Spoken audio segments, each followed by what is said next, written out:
আজকে আমরা দার্জিলিং জু, এখানে কিন্তু বাঘ আছে। এই যে বাঘ, রয়্যাল বেঙ্গল টাইগার দার্জিলিং জু এর, কি সুন্দর লাগছে। আমার অনেক দিনের দেখার ইচ্ছা ছিল বাঘ। আমরা কিন্তু বাঘ দেখার পরে এখন আসছি লেপার্ড দেখতে। এই যে এখানে কমন লেপার্ড, এটা দার্জিলিং জু এর। তো চলো এবার দেখি যে আর কি কি দেখা যায়, চলো দেখা যাক। কিন্তু আমরা আসলাম, এখানে জ্যাগুয়ার আছে এখানে, এই যে ভালো করে দেখা যাচ্ছে জ্যাগুয়ার লেপার্ড। চলো দেখি এরপরেও কি কি দেখা যায়। এরপরে কিন্তু আমরা এসছি এখানে হিমালয়ান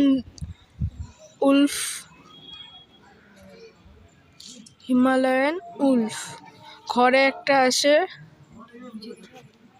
হিমালয়ান উলফের ইনফরমেশন। লাস্ট এখানে কিন্তু বাদর আছে। এরপর আমরা যাব বাড়ি, হোটেল যাব।